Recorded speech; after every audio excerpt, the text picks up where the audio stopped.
is the Vintage RPG Podcast, your source for the best in classic and contemporary RPGs. With your hosts, Hambone and Stu.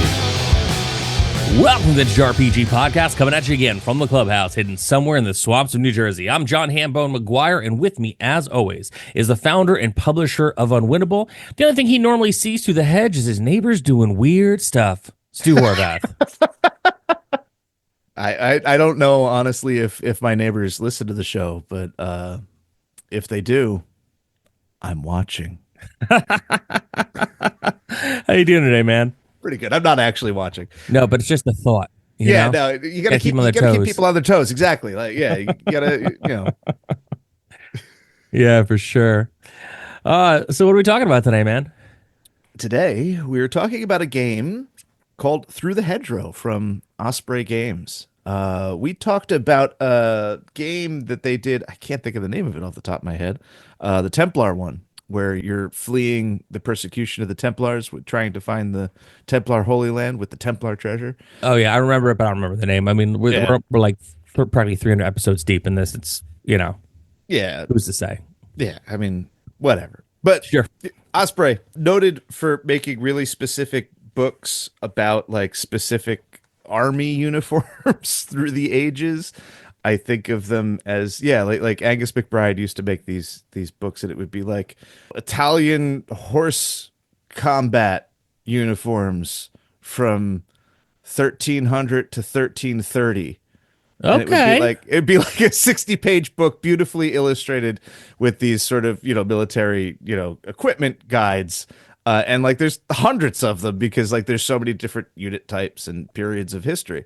They're great. It's a black hole that I've thankfully avoided falling into. But in the last few years, they've branched out into role-playing and tabletop games. They put out Gaslands, which Mike Hutchinson, the fellow who did Hobgoblin, which we did a recent episode on. Oh, very cool. Designed Gaslands. And they did that Templar game, Paleo Mythic, Jackals, a whole bunch of games. They're great. They're sort of digest size, hardcovers, really well made. My bread and butter. I love, as a whole series, a collection of games, I find it interestingly curated. Almost all of their games are delivering really specific and unusual experiences that you don't really find elsewhere in, the pool of RPG games, or they're delivering a variant of something that does exist, but they're giving you other options of different ways to play that sort of game. They have one, All the Dark Places is maybe what it's called, but it's very much, it's in the mode of like, space worker kind of, space trucker kind of like Death in Space or Mothership, the very similar kind of rule set or theme, but very different rule set and way to play. So you could easily use that to kind of, if you're not like not feeling the Mothership rules, you could use that. They also have Romance of the Perilous Kingdom, I think it's called, which is their King Arthur style game. It's like a Pendragon-esque.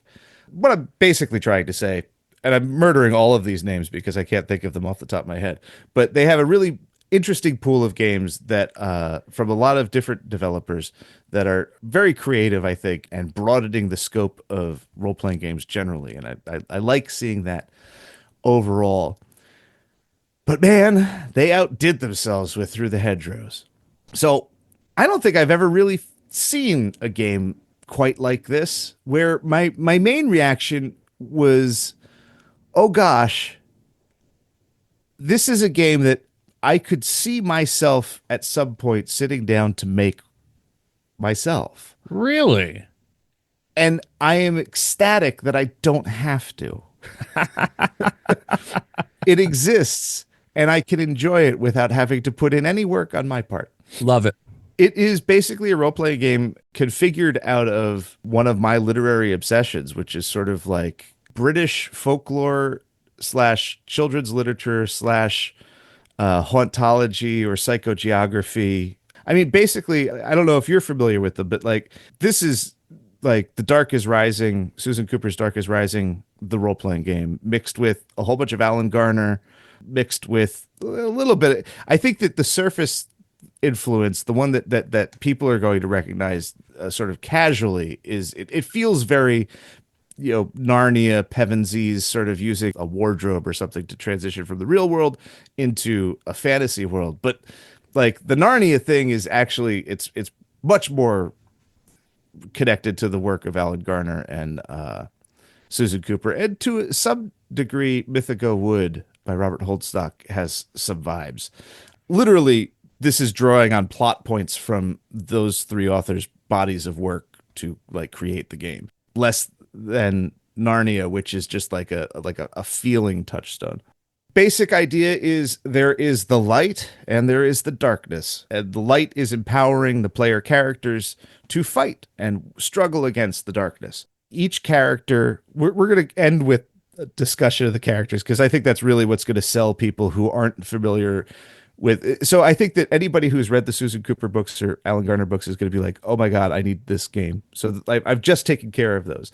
And I think that everybody else who is sort of interested in British folklore is going to need the description of the characters to really latch onto this game. But I'm going to explain the game first, then we'll talk about the characters. So you're a bunch of characters, and the idea is basically that you are given, there's the dark rises and the light has to respond and put it back down. That might require traveling through time, which is a feature of the Susan Cooper novels, and to some extent, Alan Garner. Redshift sort of does that. You're basically, it doesn't matter, like it's not a traditional adventuring group, because all of your characters can come from different time periods. They'll just be brought together and put in the proper time period to do their work when they need to. This isn't like a big time traveling epic. Basically, you're dealing with one small rural village in somewhere in Britain where the edges of reality are blurred enough that, like, there could be some supernatural stuff going on, and it also makes the area sort of susceptible to the attack of the dark, just because it has like that permeable borderland. Right. So 4 different time periods that this same village is always going. You're always going to be in this same spot wherever you decide to, have the game. The time shifts between 4 different spots, but always in this region.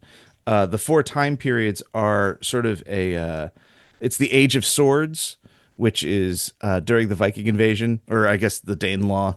And then the Age of Plagues, which is sort of like the 1600s when everything's going up in smoke. Probably the Civil War is going on a little bit, and, the Black Plague.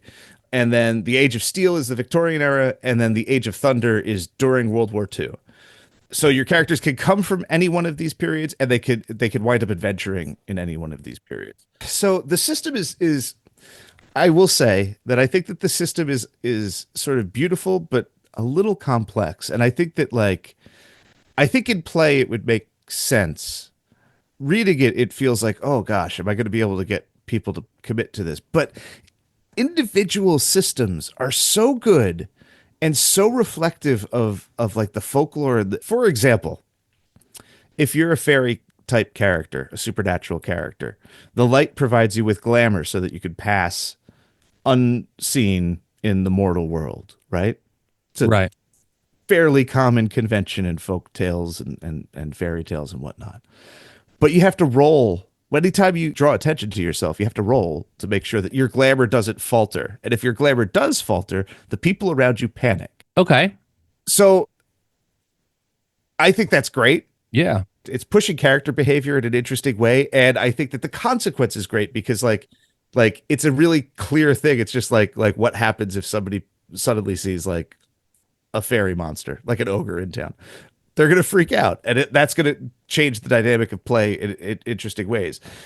But also, when you're incognito in town, you're doing stuff that is naturally going to have you rolling that a lot, which I think is like, oh, is that great? I don't know. I haven't played the game, and there's all these other little fidgety bits that are similarly narratively based that I think provide for interesting theming and game feel. But altogether, I do find that it is a little bit overly complicated on paper. I think that in play, it would actually be pretty smooth. Basically, for the most part, despite all these things, which are really just sort of tools in your toolbox to push the role playing along and give you things that you can do, there's only two sorts of mechanical things that you're going to do during the game. You're going to roll a check, or you're going to have to deal with a challenge.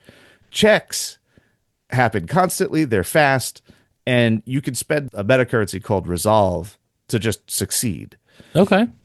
This is cool because a lot of the game is built around finding moments where you could recharge your resolve. So you're kind of constantly depleting it to do stuff in the world, but you want to take breaks like constantly. And those it's tea. You have tea. Oh, I love it. You like find a way to have like a little bit of tea and like these little character moments where you discuss things, or like you find little ways to have pleasant, quiet moments, and that increases your resolve. See, like, I love this. Because understandably, I'm sure that there's a lot more nuance to the system. I know you said there's a lot of complexities to it. And while mechanically there may be a lot of complexities to the system, concepts like this truly are like elegant in their simplicity. And that's like one of my favorite thing about RPGs is that when you distill something down like that, it's really easy for people to kind of swallow at the table and be like, okay, I get it. Like I completely, I like being cozy. I'd like to sit in a book nook and read drink a cup of tea and, read some comics. And then I would feel calm doing that too.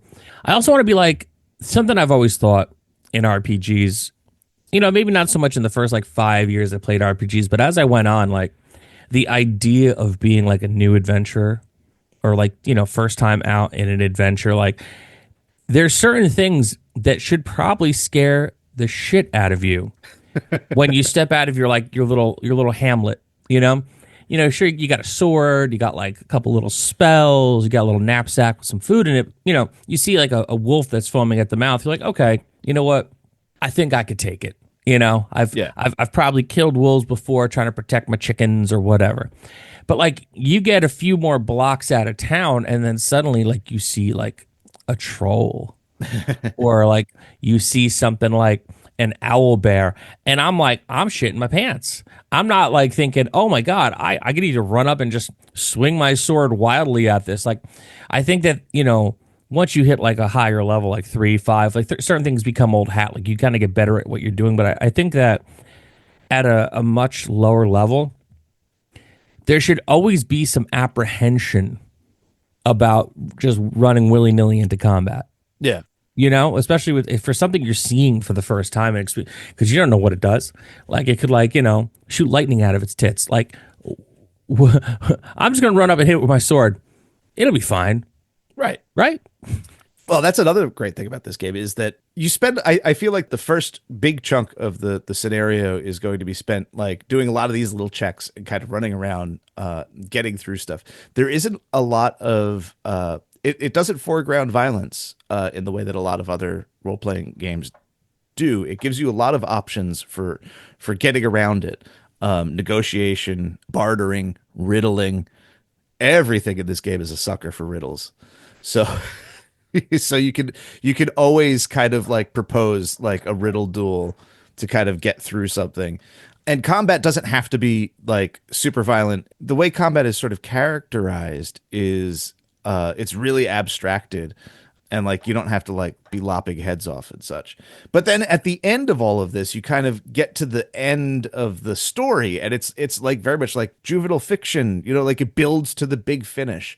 And then that's when you have your challenge, which is you can't spend your resolve to change the die rolls, but you could use all of the resources that you've gathered through the course of the adventure, and you're going to make a whole bunch of checks. And some of them are going to fail, and that's going to create complications, and some of them you're going to pass, and that's going to make it easier for you.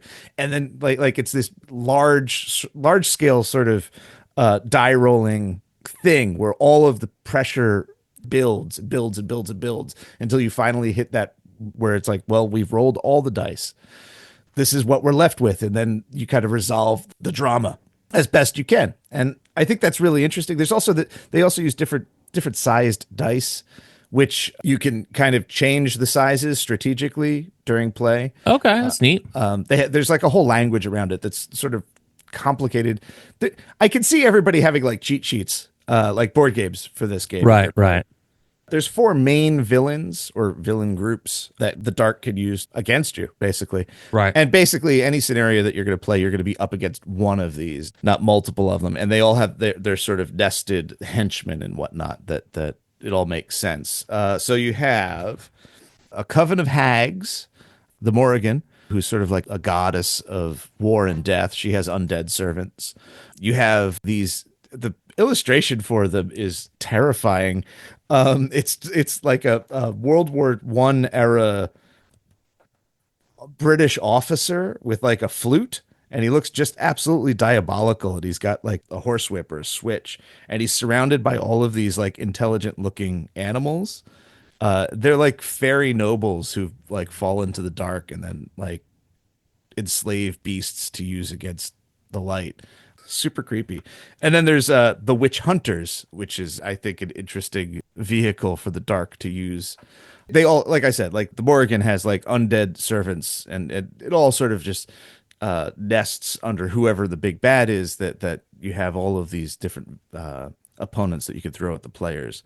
And every character, you're gonna love this. I mean, I love this because I made a pamphlet rule set about this. But every character that the players have has their own doom, which is an end, a predetermined end that they will meet one day.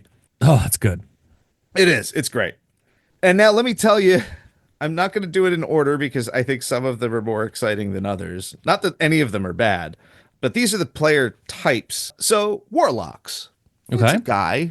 It's like a cunning man, less than a evil sorcerer. He's just a fella who has certain ways about him that other folks don't. And then there's gentle waifs, little kids, which, totally in line with the idea of like your Narnia or your child soldier of the light that's been codified in story after story. Then there's, I don't know if I'm going to say this right, an Ouzel, Ouzel. They're bird-headed fairy noble people, which the picture is basically like a swashbuckling musketeer type with like a lace collar, but he's got a hawk head. He's pretty cool. That's neat. Yeah. An Ouzel? Ouzel, yeah. Ouzel. Are there umlauts? No, there are not. It's missed just opportunity. Go on. Yeah. Motleys, who are like holy fools, which might seem like, oh, that's a little weird, but there's an interesting sort of tradition of holy fools in British folklore that's interesting, and it fits the frame of the game really well.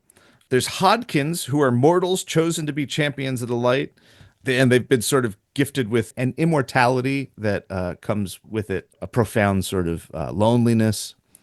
There's they call them heathen clerks, with CLERK, which makes me think that they have like shops and ledger books, but they're basically. Oh, I love that idea. Yeah, but they're actually just sort of pagan priests and priestesses. Okay, now we're gonna get into the 3 ones that really sold the game for me. There's Flayboglins. Oh yeah, that's a great name. Great name. Great name. They are scarecrow people. Okay. There are Tom Noddins. That's a good name too. Which I'm going to read this one. Tom Noddins are enormous spiders who disguise themselves with long coats, hoods, hats, and goggles. Their faces are filled with bulbous eyes that, unlike normal spiders, contain expressive pupils. Tom Noddins are fascinated with humanity and obsessively imitate or caricature it. However, there is always something off about a Tom Noddins' mortal, quote, weaving. So basically, giant human impersonating spider is a playable class. That's awesome. That is awesome. So, and then there is the Bugabur, which is my favorite. Bugabur are misshapen, hairy, and headless monsters who wear their victims' heads attached to their own tooth-lined necks. The head seems to live, but the voice from its dead lips is the bugbear's own. PC bugbears serve the light, although perhaps not willingly, and no longer eat humans. Instead, they wear heads made from carved turnips, wood, wax, or clay. Stop. Oh, that's so good. And they eat anything. It's just like I love the Bugaboo. I think it's like one of the best things that I've ever come across in a role playing game. Easily in 10 years. Easily. The fact that, like, I mean, it was really cool when it was like, oh, we take the severed heads of our foes and we wear them as our own. But the turnip head, oh, that really, it sews it up for me, man. Yeah. No, it's really a beautiful game. Just everything about it is just so, it just so perfectly captures what it's trying to capture. I don't think it is as mechanically smooth as Pendragon, but in terms of like trying to build a system that marries theme with mechanics and the presentation of that theme, there aren't a lot of games that do it this well. And that's great. That is just so good. It really is. It's so good. The whole book is laid out like a manuscript from the 1600s with like that kind of chipped up little font, and like it's red and black text. And Peter Johnston's art is just really warm and sort of like gritty, dark but warm. There's like a cozy. No matter how like spooky and creepy the book is, it has a warmth to it that kind of harkens back to the golden age of illustration, which would make sense because they were obsessed with fairy stories. It's the total package. If you came to role-playing games after having like read the Susan Cooper Dark is Rising books or have a love of Alan Garner, both of which I do, like it just, as soon as I cracked this book open, it was just like my brain lit up in a really interesting and specific way.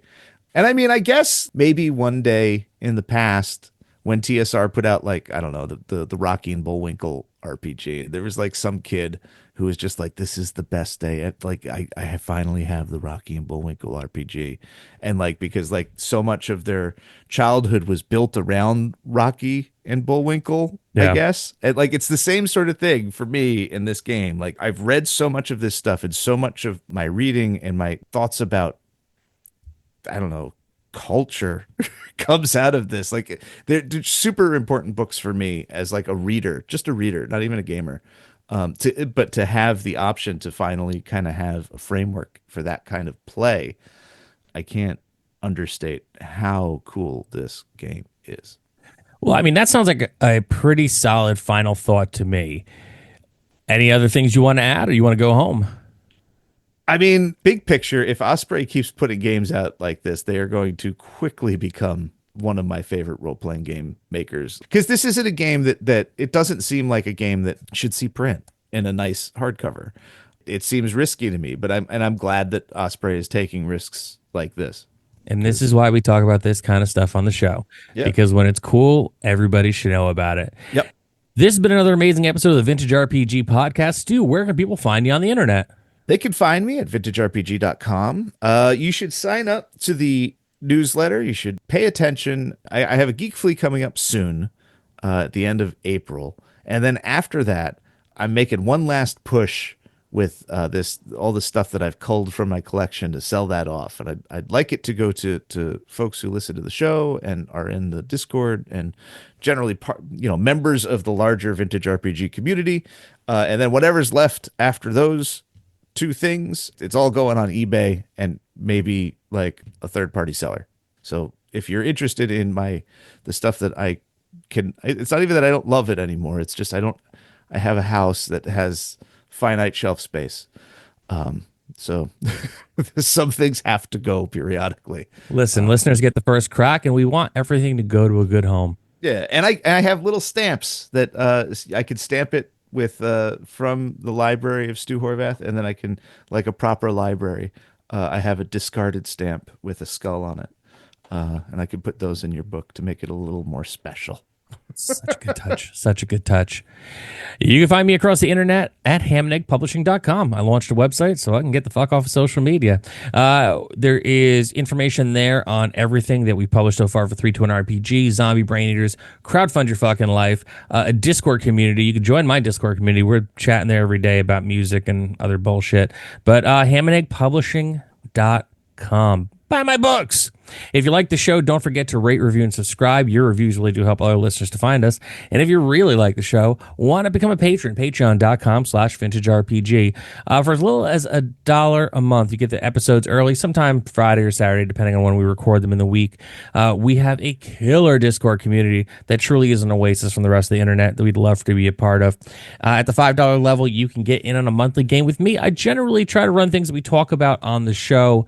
Like to keep it fun, like to change it up every month. At the $10 tier, you can get in on my game, and you can get in, more importantly, and Stu's legendary West Marches campaign. It is deadly. It's deadly. It's fun, and that's the spot. You'll hear people talk about it. There's an episode about it, but Stu's legendary West March campaign at the $10 level. And finally, if you like the show, don't forget to rate, review, and subscribe. Your reviews really do help other listeners to find us. So for Stu Horvath, I'm John Hambone McGuire. May the dice always roll in your favor.